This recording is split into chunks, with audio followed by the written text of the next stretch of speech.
Such an awakening to know that the very thing you were trying to kill your entire life is the one reason you were probably put here on this planet. That really was a wow moment for me. From the outside looking in, this week's guest, Melissa Bernstein, is a wife, a mom of 6, a partner with her husband in a legendary toy business, Melissa and Doug, that has become massive and a huge success story that's been built over a series of decades. They've built a life together, a family together, a business together, become incredibly service-minded, helping young entrepreneurs and all sorts of different things, and created toys that have delighted and created joy in the faces, the smiles, and the lives of millions of kids and families, which is why it makes it really hard to believe that underneath it all, from the time she was a young child, Melissa has lived with a veil of darkness that has sort of followed her through her entire life, that she has struggled mightily with in many different ways and kept hidden, kept secret from the world. And she asked to share what's been going on behind the scenes in a very powerful, moving, raw, beautiful conversation.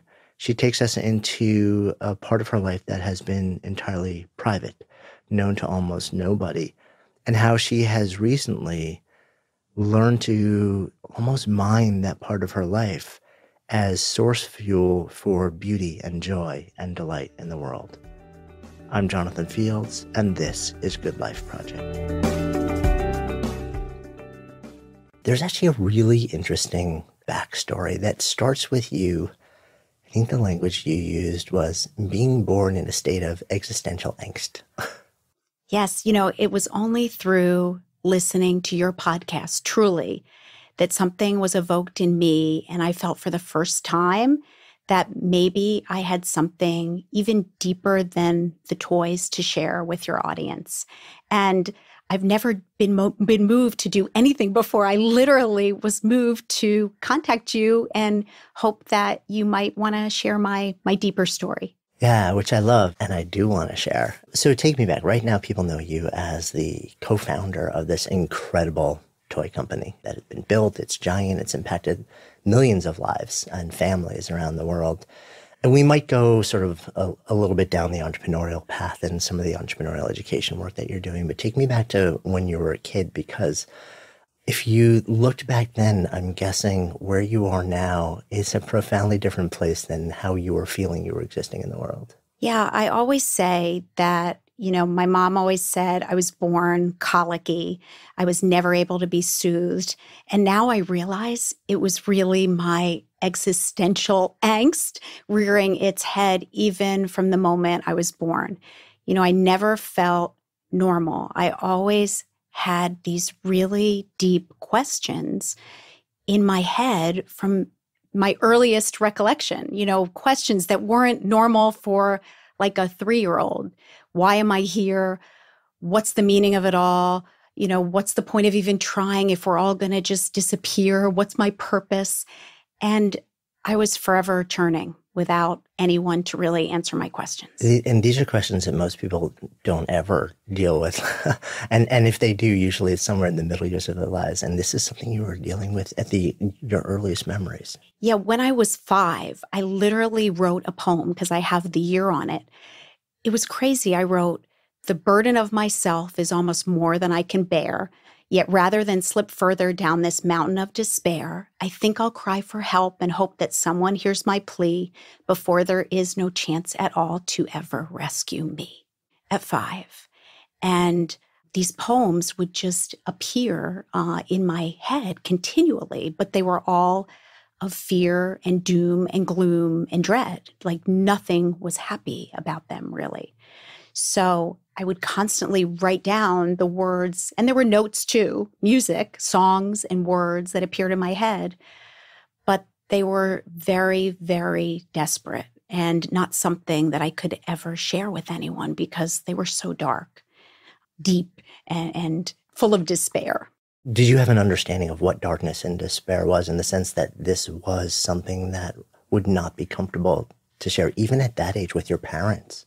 I really didn't. I just knew that I didn't want to feel this way. I think one of the biggest issues that I grappled with my whole life was feeling different, feeling that nobody understood and nobody cared to understand, and yet wanting so desperately just to be like everybody else. I just wanted to be quote unquote normal and to be able to, I would look at people. And that was the other thing. I always saw these incongruities in life and people around me. Like I'd see people having fun and laughing and dancing and, being mirthful and joyous. And I was like, why are they able to be that way? I don't get it. Like, why is something wrong with me that doesn't allow me to ever feel free? So sort of channeling these thoughts into words and notes and music became, I guess not even really an outlet, because it doesn't seem like it released the pressure for you. Exactly. No matter how much I wrote, more filled its place. And I think it was because what I learned now, because, in the end, this has a powerful ending for me. It wasn't able to connect with anyone because it was so desperate and so gloomy and dark. And I was so scared to share that with anyone. I was really scared that they would see me as odd and different and dark and depressed. And I tried to hide it as much as I could, even though it did come out in these poems and these songs. No one really ever. And still, to be honest, this is the first time I'm actually even sharing that I've ever had these thoughts. Tell me more what was going on just in terms of the family and the family dynamic. Did you have siblings? What was it like at home? So the other thing that complicated it, the good news is now I realize that I was born this way, so that the family dynamic just sort of added to it. But unfortunately, I also had a very dysfunctional family situation as well.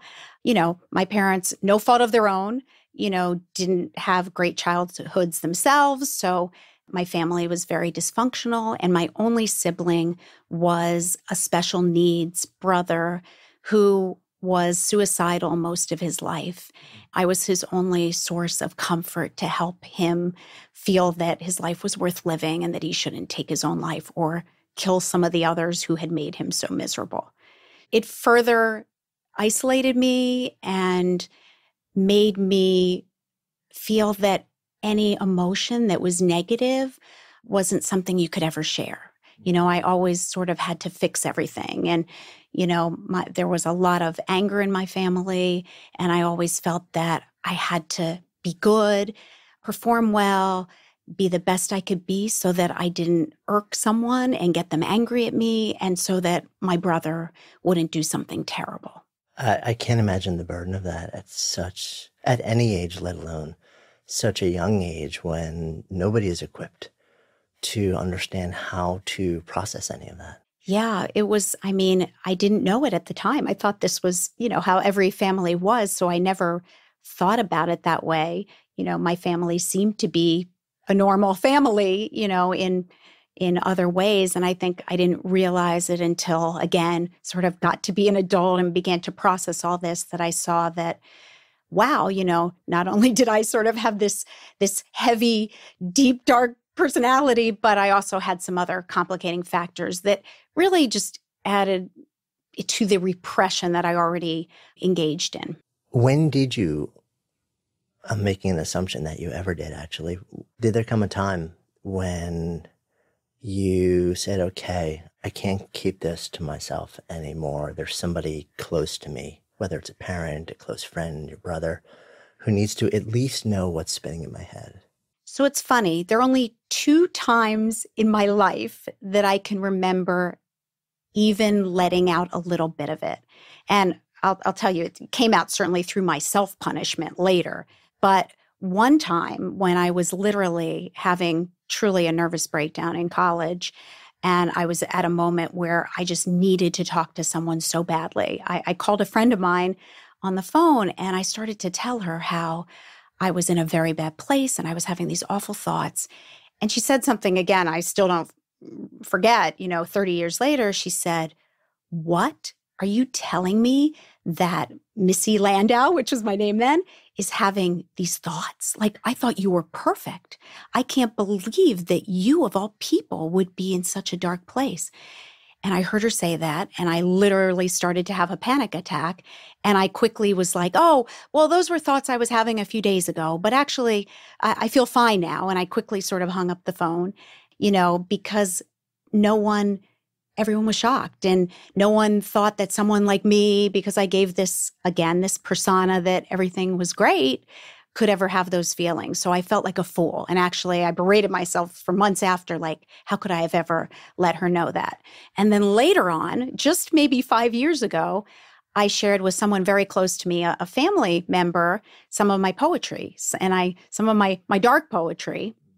And it was funny. I was so nervous about sharing something so deep and personal. And I was like, really, I say nervited, nervous and excited about hearing her response. And her response was so disappointing. It was, wow, you must have really been in a dark place when you wrote that. And I'm so glad you're better now. And I had to laugh. I didn't say anything to her because, of course, I repress my feelings. But I thought to myself, honey, that's how I am every single day, even today. Like, those are the thoughts that run through my head on a daily basis.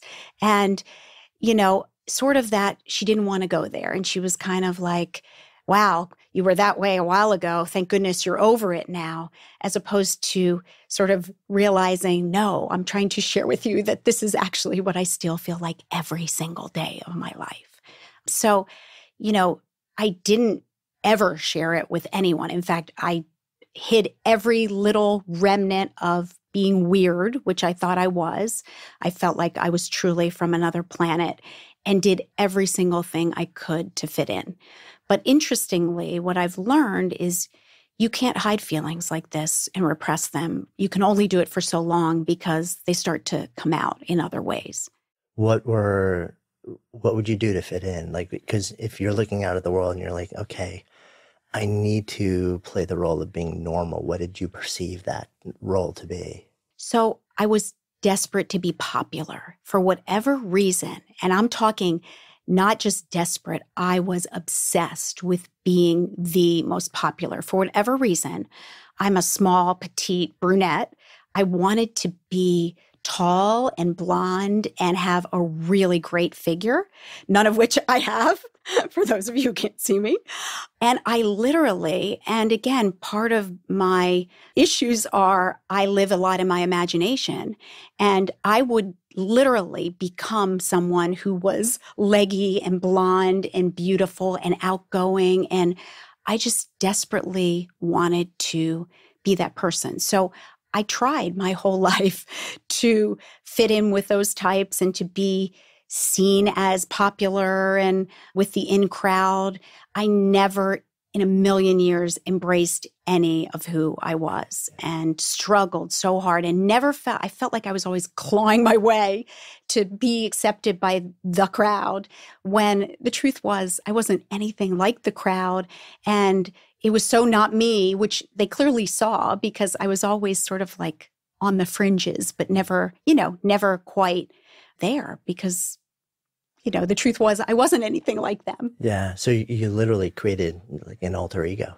I did. I had, part of what I'm realizing now, part of this, when later on I just by accident came upon the word existentialism and started to actually research what it meant, I realized with awe and shock and actually some wonder that this was a personality type. People who do what I do at a young age have a certain type of high reactivity in their central nervous system that makes them really different and ultra sensitive. And part of it is this living in their imagination. So I grew up, I kind of left the world I was in for much of my childhood because I was so unhappy. Had these imaginary friends who were my best buds and I did everything with.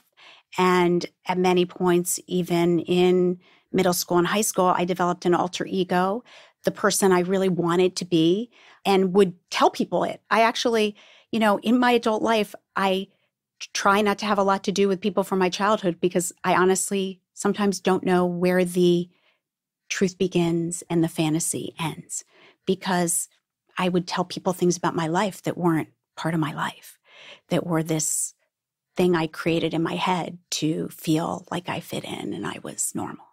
At some point also, I guess it was early teens, it sounds like part of what you were seeking was a level of control, and you found that through how you ate. Exactly. I developed a few times in my life a severe, I guess it's more a control disorder, because eating was just one small part of it. At 11, I had my first eating disorder, and I was so unhappy in who I was and so desperate to fit in and look like others that I guess, 11, I don't even know. I just decided that I was going to take control of the one thing I knew I could, which was what I put into my body. And I did. And I was shocked at how easy it was. Everything was so hard for me my whole life, but not eating, oh my gosh, I could do that, because I was pretty much in control of what I did, in terms of bodily functions. So I started to lose weight. I lost like 10 pounds. I felt really good. It actually made me feel powerful for the first time ever. And then it was funny. What happened was sort of odd. I was getting rather thin. And one day I was walking to my room and I heard my parents sort of whispering in their room. And it was about me. And it was about, she's getting really thin. Do you think we should take her to a doctor? And the minute I heard that, I said, oh my gosh, they think something's wrong with me. Like, I'm fallible. And I immediately started eating again. And nothing was ever said after that. But of course, that was just the first bout. The other things I started to control too were my performance. Being the best and academically superior to everyone else became a goal beyond all goals. And for my later teens, superseded every other goal I had in my life, to the point where, it basically took over and became this demon that pushed me when I didn't even want to be pushed anymore. Do you have a sense that was sort of just another manifestation of something that you found that you could both control, and it was something that you were praised for, and there was some indicia of acceptance from it? Absolutely. It was exactly what that was. It was, the thoughts in my head were so unable to be solved. Like, I couldn't figure out why I was here and what gave my life meaning. And at some point I stopped creating, even though the creating didn't bring me relief. It had to be an outlet. But at some point I just channeled everything I had into performance, thinking that through that I would become omnipotent and achieve the love that I so desperately wanted from everyone. My teachers, my professors, my parents, the people around me, because I couldn't control being accepted. I couldn't control why I was here. I couldn't control those silly thoughts that kept running through my head, so that I could control, how much I studied and how much I exercised. And it was everything. Anything I could control, I tried to control. I controlled my food, my exercise, my money, and my performance. So I love learning, but I don't have a ton of time for reading these days, and I have discovered that audiobooks are an amazing way to keep yourself in the know and help you basically be a better you. And Audible has been my absolute go-to resource for audiobooks. They have a massive selection, a free, super easy to use app, and this is actually a really cool part of it. You can jump between devices seamlessly. So I'll start listening on my phone while I'm out, then come home and it picks up on my Alexa immediately just where I left off. And the app also lets me listen to books at up to 2 times speed, which I'll sometimes do. And these two features alone make such a giant difference, because I can listen to an audiobook now way faster than I can read, and that lets me get through so many more books. I was actually recently listening to Bruce Springsteen's Born to Run, which was read by Bruce, and it was so moving to hear his stories in his own soulful, raspy voice. So much different than just reading it. And by the way, you can also find my book, How to Live a Good Life, on Audible with just little old me narrating. And right now, as a Good Life Project listener, you can get a free audiobook with a 30-day trial membership. Just go to audible.com/goodlife. Download a title free and start listening. It's that easy. Go to audible.com/goodlife or text Good Life to 500-500. And you can always find these links in the show notes. Good Life Project is sponsored by Health IQ. Health IQ is an insurance company that uses science and data to secure lower rates on life insurance for health-conscious people like, runners, cyclists, strength trainers, vegans, and more. I actually remember back when I first became a dad almost 17 years ago now, which kind of blows my mind. It's crazy how fast time goes. It was the first time I had ever thought about setting up my family to be okay, no matter what the future held. So among other things, I got life insurance, but I'm amazed at how things have changed now. And Health IQ, they're so different because like saving money on your car insurance for being a good driver, Health IQ saves you money on your life insurance for living a health conscious life. And if that's you, they may be able to save you up to 33%. They've worked out all sorts of kind of really cool exceptions. So, for example, they convinced carriers to provide special rates to people who eat plant-based diets or to those who work out at certain health clubs for more than a year. So to see if you qualify, get your free quote today at healthiq.com/goodlife. You can also mention the promo code GoodLife when you talk to a Health IQ agent. That's healthiq.com/goodlife. Yeah, I mean, it's so interesting to me on a lot of levels. And one theme that keeps rearing its head in a lot of conversations, and a lot of sort of what I've been exploring these days is the relationship between accomplishment and purpose. And I feel like we have conflated the two and said, okay, a life of accomplishment is by default a life of purpose, when in fact, a life of accomplishment that is not connected in some way to being the true expression of the deepest parts of yourself and what's meaningful to you almost is a distraction from the fact that you don't feel this sense of purpose, and you never will feel it from, checking off the to-dos on that list, no matter how big the to-dos are. But I feel like societally we don't recognize that. And we just say accomplishment. That's it. The more, the better. So I can tell you that for a fact is true. I mean, for me, to be honest with you, I don't even remember one thing I studied.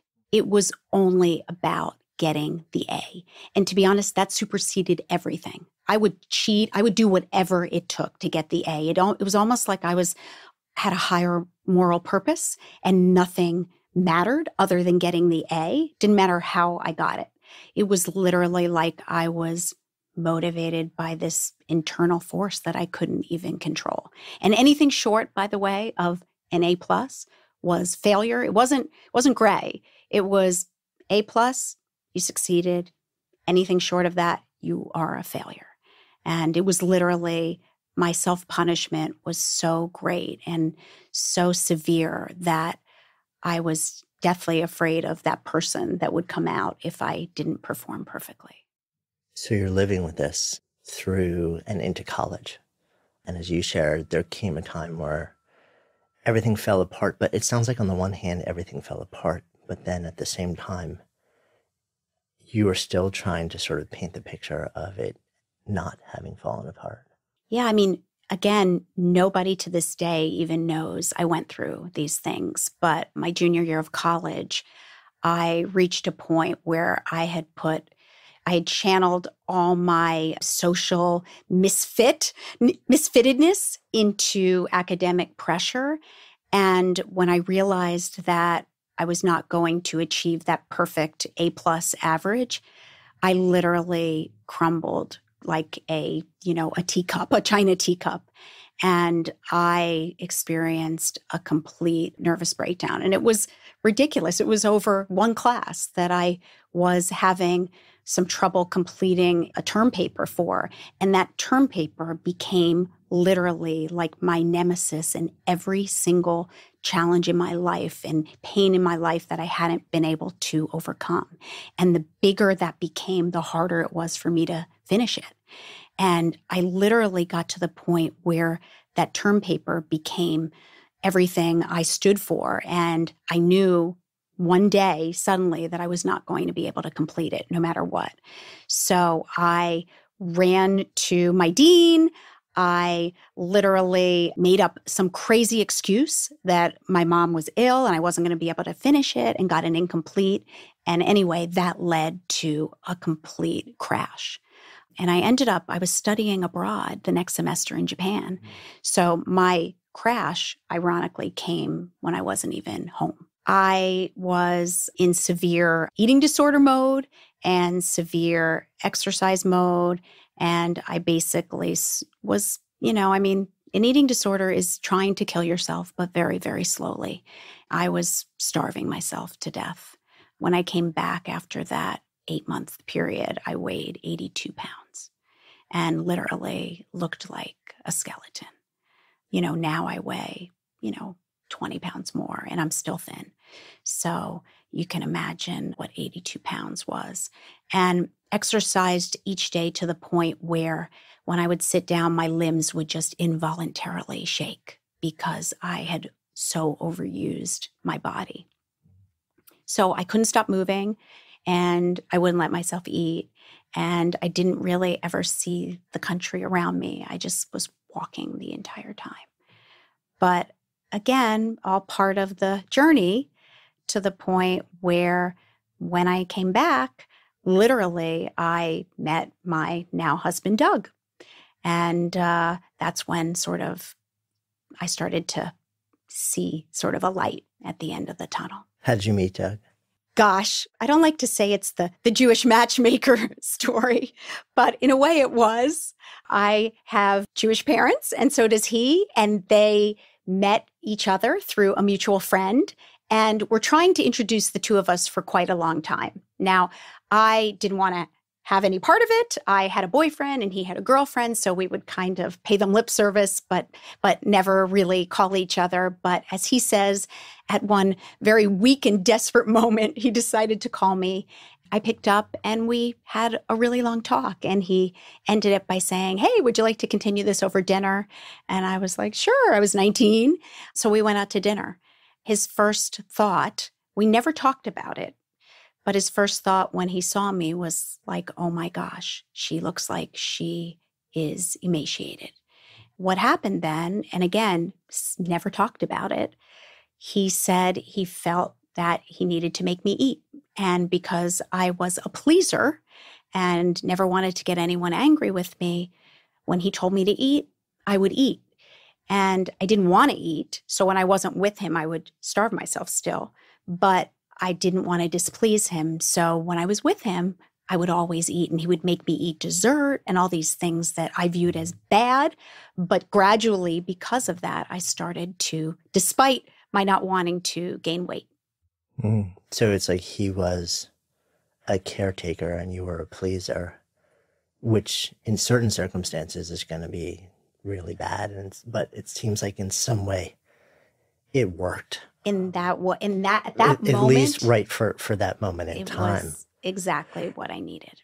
At any point while you're going through this idea of talking to somebody, this idea of therapy, is it something that in your mind comes up? Is it something that is even a possibility, or is it something where you look at that as, well, that proves that I'm not perfect, so I'm not even going to go there? Or I'm just curious whether that was part of what was the internal conversation with you. So if you can believe it, until like this year, I never even knew that this was going on. I mean, I just was going through my life thinking that I was just abnormal and weird. And, I didn't ever think, wow, I really need help. Or I was so repressed. My entire life was pushing down any emotion I felt that I thought was bad and that I couldn't show to people. And it was literally, I had so many layers of emotion deep, deep, deep down under phoniness and inauthenticity. I mean, I had no idea who I was. So I certainly didn't know that I had problems. And yes, if I did know, I would have definitely pushed them down and not admitted them, because I had to be perfect.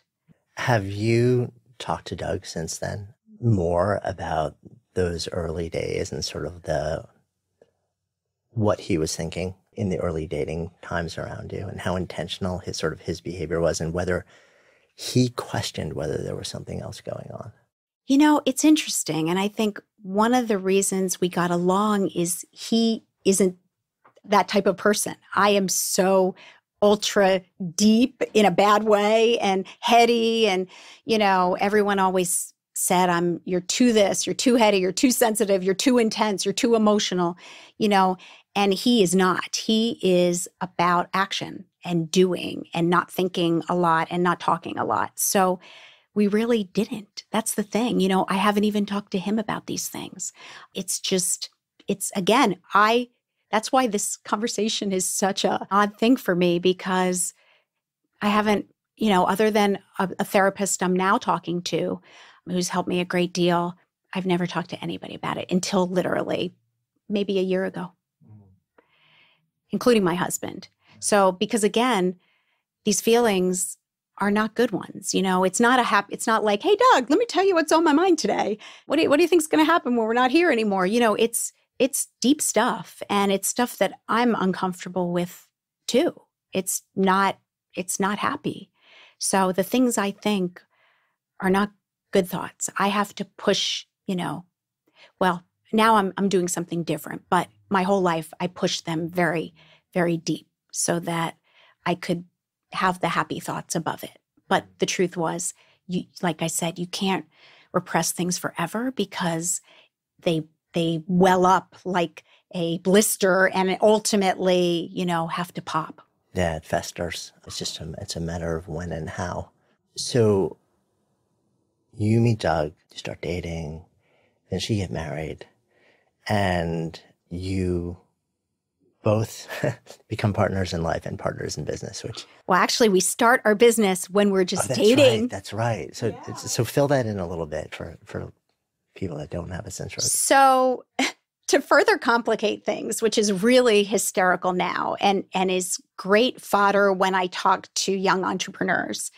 So here I am, a closet creative my whole life, a musician, a poet, words came out in poetry. I don't know if you'd call me a poet, but someone who did all these creative things. And here I am in college deciding I want to be a lawyer because I thought it was the thing to do and it looked good. So I go into the LSAT feeling deep down that this isn't right for me, that a law career is going to be a little bit too rigid for someone who is completely in her imagination and out of the box. And I panic in the middle of the LSAT. I don't end up finishing the LSAT. And literally in horror, I stand up, null the test, and walk out of the room. What am I going to do? My whole life, I had told my parents, my family, everyone thought I was going to be a lawyer. So what do, right? Choose a path of creativity, right? Nope. I decide that I am going to be an investment banker. So the coveted position of the time then in the 80s was an investment banker, work on Wall Street. That's when Drexel Burnham Lambert was really hot, and Michael Milken. The hottest jobs were being an analyst at some of these investment banks. So because of my stay in Japan, I was fluent in Japanese. The investment banks were very excited about that. Even though, again, I don't like numbers. Numbers don't speak to me like words do. So I get a job at the most, at the time, highly coveted investment bank on Wall Street, Morgan Stanley. That was my number one choice. And for the first time in my life, I felt like, oh my gosh, I've been accepted. Here, I literally got what some view as the most coveted job you can get out of college. And I didn't even try to get it. They sort of came after me. So I was, for a brief respite, I was basking in the glow of acceptance. Then what happened is we got a mini MBA at Columbia before we started. And in the middle of that MBA, I suddenly realized with horror that I don't like numbers. In fact, I don't like them at all. They don't speak to me. They're boring old numbers on the paper. Like, what am I doing here? And I didn't get it. I was having trouble with all the worksheets. I was asking my peers for help, and they were just whipping through them and like, you don't get this? I was like, no, I don't get it. So I start in investment banking. Doug was in advertising. This is getting to how we decided to get off the boat. I especially was the most miserable I had ever been in my life. After about a year in that, I literally felt like I had a 2-ton gorilla sitting on my shoulders. I couldn't get out of bed. I felt like a flower without water and sunlight. I was like withering away, sort of falling into the ground, and knew that there had to be something better. So Doug and I decided that we were both going to step off the corporate treadmill and do something that allowed us to get up each day and feel like life was worth living. So we went away for a weekend to this bed and breakfast in the Berkshires called the Cliffwood Inn. And that was our fateful weekend. We went there. We're not leaving. You know, most people would go there to a bed and breakfast and say, we're not leaving all weekend. But with us, it was all about, we're coming up with a business idea, and that's it. It's making lists, nothing more. We ended up immediately honing in on children. You know, 3 out of 4 of our parents were educators, and we loved children. Children were just, you know, something happy and uplifting. And we said, we're going to do something with kids. So we left there. After dating for 3 years, we decided to pool our money in one joint account and start a children's company. 1988. Doing what? Making what? Well, we said we decided we wanted to make tangible products. And I think when we really started to find our path was when we looked at some of the toys that had inspired us in our childhoods, him more than I, because mine was mostly in my imagination. But we looked at some of those classic timeless toys that were made of wood that sort of made you feel nostalgic, and they were solid. You know, that's what childhood should be, really on firm ground, solid. And when we looked around to find those, we realized they really didn't exist anymore. And when they did, they were really expensive, kind of dull, boring, lackluster, and needed to be reinvented to be accessible to regular people and captivating to kids. So we kind of had that light bulb moment where we said, ooh, maybe we should make some wooden toys. That's what started us on our path. We started with puzzles, a dull, boring, lackluster category that needed to be dusted off, taken out of the attic and reinvented. And that was our first category. Yeah. And I mean, the story on the business side is kind of legend at this point. You guys hustled fiercely, worked, basically figured out everything along the way as you went. As every entrepreneur experiences, a lot of stumbles, a lot of trials, a lot of errors, and ended up building a tremendous company together. When you started to actually create this, what was going on with you? Did your inner talk start to change? Did your experience of the world start to change? Was it giving you some of what you were seeking? So it's funny. And again, I never, when you think about the random dots of your life and like how they're going to connect, I mean, I never would have guessed that they would all connect in a way that would lead me, ironically, to toys of all things, because there's nothing more joyful and fun and playful than toys. And it's the complete antithesis of everything that I thought my entire life. My life was so dark and bleak and desolate, and toys are so light and airy and playful. It was like, I can't even believe that, when I think about it today, that of all things, I am creating toys. So I didn't think about it though at the beginning. And I think, it was a slog. I mean, for the first 12 years, I was our only salesperson.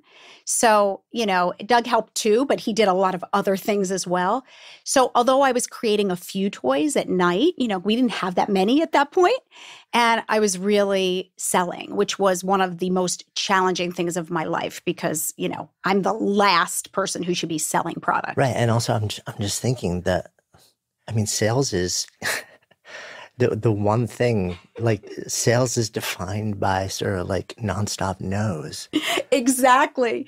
So you which for take, your like the state and the sort of like seeking approval state and sort of like the existential questioning. yep, How do you do that?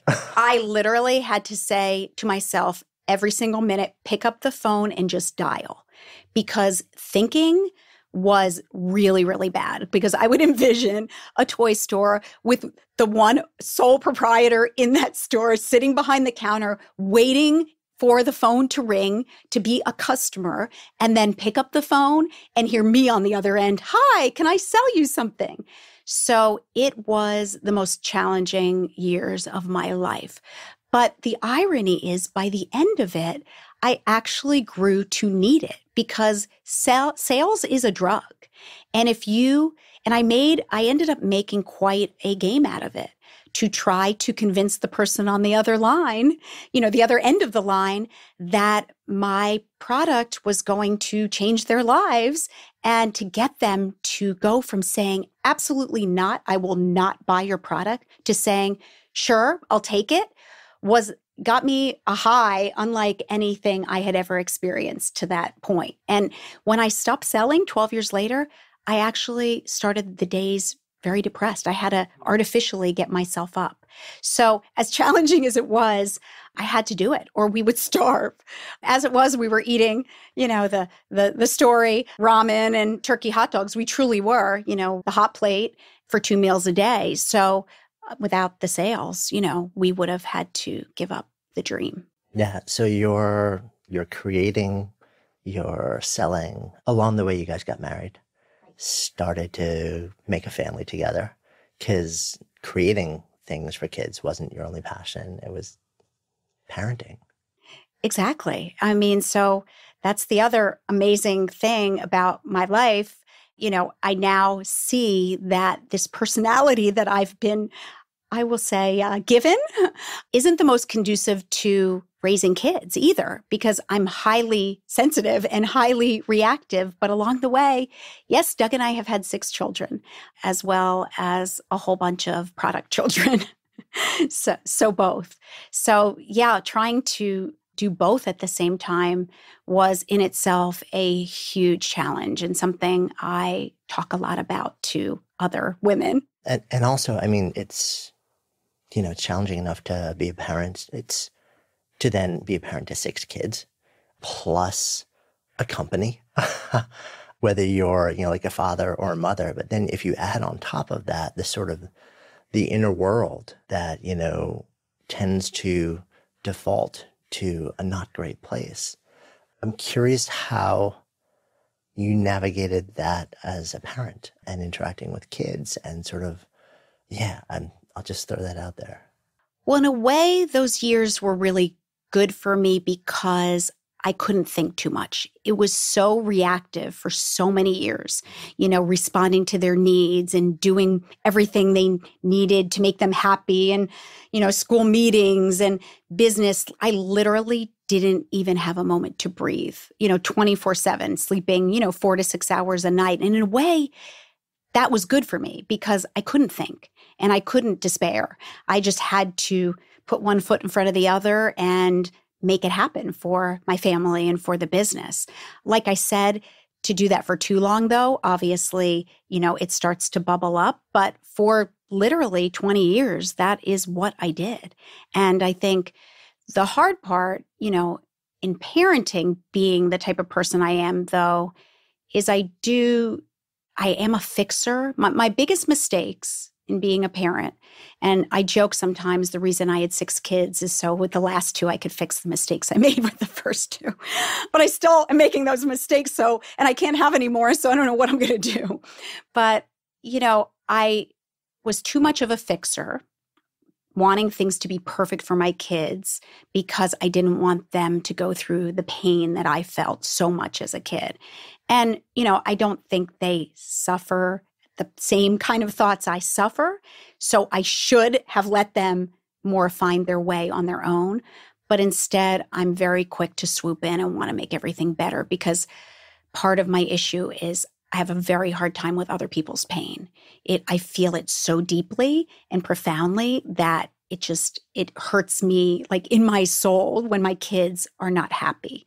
So I wanted to fix things, and that's not a good thing as a parent. You should allow your kids to fix things for themselves. Nah, one of the hardest things I think any parent can do, because of the fact that the way you saw the world, you were aware of at such a young age. Do you wonder how much of that was actually environment? How much of it is just kind of the way that you're wired? And do you wonder whether any of your 6 kids may be wired similarly or have conversations about that? So just recently, again, so this idea of wiring being different is totally new for me. I just thought of myself as really weird and never accepted any of this and tried to push it down, not realizing that this is the very reason I can do what I do. Like it only recently connected for me. And it was like, I might have sobbed for days when I realized that, because it was such an awakening to know that the very thing you were trying to kill your entire life is the one reason you were probably put here on this planet. That really was a wow moment for me. So I have wondered in my kids if that exists. I don't think so. There may be just one. There's one who, from a very young age, had night terrors and talked a lot about her worry about fear and being alone. So there may be one. And interestingly, her wiring is a lot like mine. She's very, very high strung. So I am extra close with her because I'm really fearful for her. I don't want anyone to it's hard to believe I'm still here, to be honest. And, my goal now, which is one of the reasons I'm here, is to hopefully connect with people who feel as despondent as I did my whole life. I was really close to killing myself many, many times, but I didn't. And I'm really glad about that, because if through that I can create and help others, then it's all worthwhile. You mentioned that it wasn't until very recently that you realized that this different wiring, different doesn't necessarily mean horrible or bad or needs to be fixed. To the extent that it causes great suffering, of course, we want to see if we can minimize that. But also, very often, different wiring can be a source channeled in certain ways for powerful outcomes, powerful output, powerful creations. Tell me more about you sort of making this connection. So it was quite accidental. I read Viktor Frankl's book, Man's Search for Meaning. Oh, man. I literally reread that every year. And in the end of it, he talks about existentialism. And I was like, existentialism, existence. Wow, kind of interesting. And I just looked it up, literally. And as I read, I sort of had this moment of like, oh my gosh, this might be exactly what I've been dealing with my whole life, and started looking at existential depression. And then it suddenly led me further and further and further, and rapidly for the next 6 months, I started researching and realizing that I don't know what you call it. I have a condition, basically, like there's a name for what I have felt since the time I was born, which is, existential depression. And that's what I've kind of had, this chronic low-grade depression, because I have a meaning crisis. And then it talks about some of these books I got were so profound. They talk about the types of people who suffer from existential depression. And it was like I was reading my life story. It was talking about these overexcitabilities and high sensitivities, and every one of them, they're in 5 areas. And they said some people have one area lit up. And I was like, what does it mean when you have all 5, like on the highest level? I realized that, oh my gosh, like this explains it. Like the reason I have this is because I'm the way I am. And the best book, it was like the most life-changing book. And I, openly wept when I read it. It was talking about a creative person's path through depression. And it mentioned the word creative. And then suddenly I saw this link. It said that people who suffer from existential angst and depression are also usually really creative and live in their head. And it was like, oh my gosh, because, I've also always seen the world very differently. Like nature always talked to me. I mean, weird things that you don't tell your friends, like that tree over there, it's actually talking to me right now. Or, the wind was whispering to me, or I'd see the rustle of the grass and I literally could hear it talk.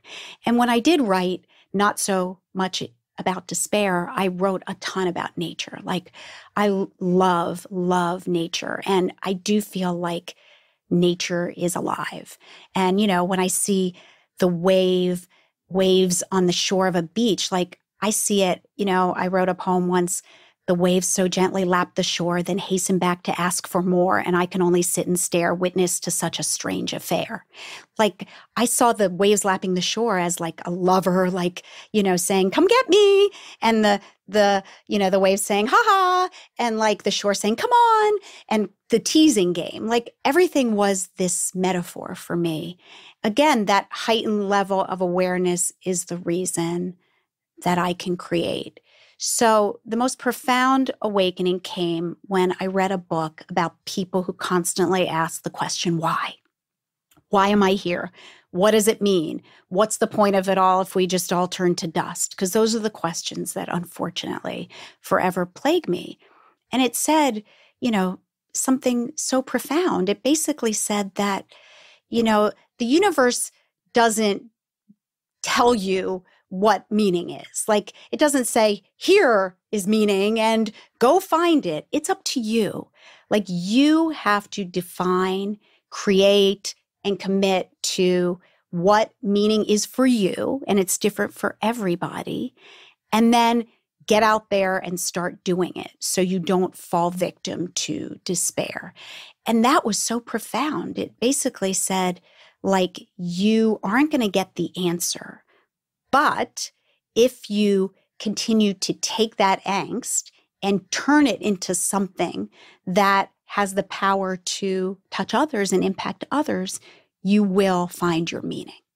And that was like such an amazing moment, because I suddenly saw what I had been doing through, I'd never even seen it this way, through our business and through, the fact that the toys can impact people as sort of completing that circle that I had been so longing for. And suddenly it was like, I said like a feeding tube being jammed into my chest, and suddenly I could breathe air for the very first time, because suddenly I saw the why. It was like, why am I here? What is the point? What am I here to do? And it was like, Melissa, you're here to make stuff, and hopefully that stuff, but you're not here to make depressing stuff, because depressing stuff can't do anything. Depressing stuff just sits and makes other people depressed, and it just sits there and it looks really dark and gloomy. You're here to make like happy stuff, to take the pain. It's still pain, because 100% of what I create is out of pain, really ugly pain. But if I can take it and turn it into, like I write about, it's like this writhing ball of just snakes, just all angry and hissing. And it's like, but if I can take that pain and stare it in the eye and calm it down and mold it into something that actually looks, at the end of it, kind of beautiful and has the ability to impact someone in a positive way, then it's like, wait a second, I have found a lifeline. And that was the first time I experienced a sense of like, oh my gosh, this is why I'm here. Yeah, it's powerful to be able to find a way to see your own suffering and understand that there's either a path that you see or to look back and see that there's a process that you have been embracing for years as a way to, in a way, transmute suffering into joy and meaning. I mean, that's what Viktor Frankl that was his fundamental message. That is what the whole, logotherapy was about, is that, there is, we all experience suffering, and certainly at very different levels. What he endured in the camps versus what somebody might endure in their lives individually, in their heads, in a modern society. And you never compare. There is no reason to it. There's no way to compare one person's suffering with another's. But the fundamental idea that if we can in some way see that as a source of meaning, it changes the way we experience it. It doesn't necessarily make it go away, but there's something else that sometimes gets attached to it. And I'm curious how you experience this, which is that when sort of a persistent suffering that's been with you for such a long time, so long that you almost perceive it as a part of your identity, when you see that then as, the gift of seeing it as a source of fuel for creativity and meaning is wonderful. But it also raises another interesting question, which is, if somebody came tomorrow and said, I can take this suffering away, what do you do with that? I would never give it away now that I know why it's here. It's almost like suddenly this thing that I've despised for so long has become my little secret. That is my special, it's almost like I've got this little special secret that no one knows. And it's kind of like the power to turn white space into creativity. And that feeling, despite the fact that I go through such angst and turmoil, continually, the feeling of being able to turn white space into something beautiful is unlike any drug I would ever be able to take.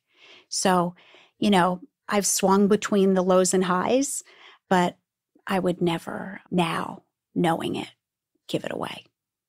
So where do you go from here? It sounds like a lot of this is very, very fresh in terms of your understanding, your history, where you are now. So, as we sit here now and you're starting to look forward, you're like, there's a new sense of who I am and a new sense of awareness and how I want to be in the world, how I want to lead, how I want to parent, how I want to be a partner in business, in life, in relationships, mentor to others. How do you move forward? Like, how does it change you? So my creativity has never been through my own words, other than written on paper. It's always been through things I make with my hands. My channel has been through my arm. I'm either writing or I'm writing notes, writing words, writing notes, or crafting products. So this is a whole new era for me to speak with my mouth. But I think for me, I desperately need to connect with people. And I think I've been able to connect through a product with people, but never through myself with people. So, I always convince myself, part of my hard exterior, my shell was convincing myself that I didn't need anyone my entire life and that no one understood me, so I didn't care.